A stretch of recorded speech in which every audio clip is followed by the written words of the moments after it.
उसी समय पे जैसे नाम नहीं ध्यान में रहा, उसी समय हमारे प्राण निकल गए। अब इसका अंतराय ये है कि जैसे आपका आधा घंटा से नाम नहीं चला, लेकिन कोई पाप भी नहीं हुआ। अगर उसके बाद कोई पाप कर्म हुआ और आपका फिर नाम स्मरण नहीं हुआ, तो हमें फिर संशय है। जय श्री राधे दोस्तों, मैं हूं आशीष पांचाल।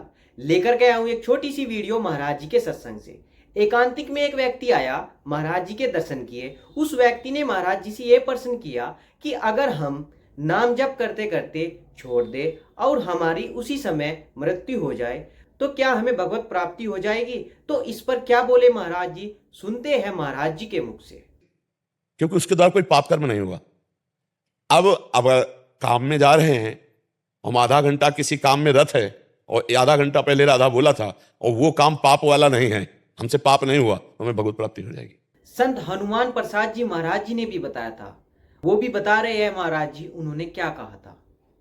अब ये सोचना है कि कहीं हमारा ऐसा चिंतन ना हो जाए जो अशुभ हो। तो हनुमान जी महाराज बड़े ज्ञानी महात्मा हैं, भगवान के स्वरूप है, और वो कह रहे हैं कि ऐसा हो नहीं सकता कि आप भगवान का चिंतन छोड़ दो और फिर गलत चिंतन न हो, अशुभ चिंतन न हो। तो महाराज जी से मिलने एक भगत आए थे, उन्होंने उनसे क्या नियम बताया था वो भी सुनते हैं महाराज जी के मुख से। उन्होंने उनसे ऐसा कौन सा नियम बताया जिससे भगवान नाम का चिंतन होने लगे।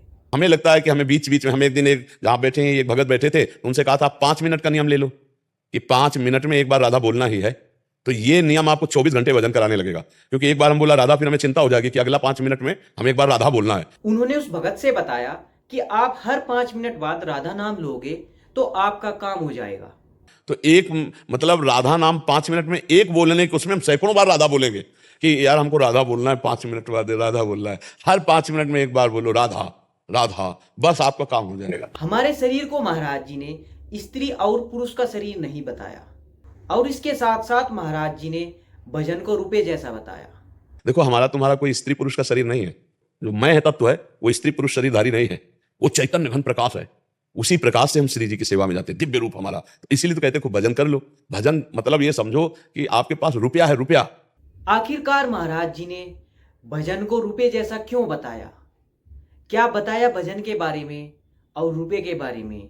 सुनते हैं महाराज जी के मुख से, उन्होंने इस पर क्या बोला।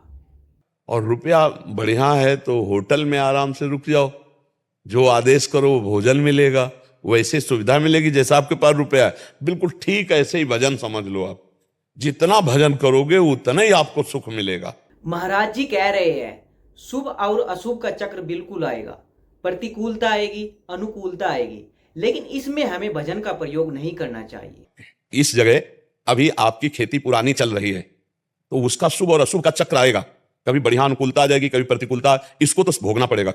इसमें प्रयोग मत करो भजन का, भजन का प्रयोग करो आगे के लिए। महाराज जी ने एक छोटा सा उदाहरण देते हुए अपने जीवन की एक घटना बताई।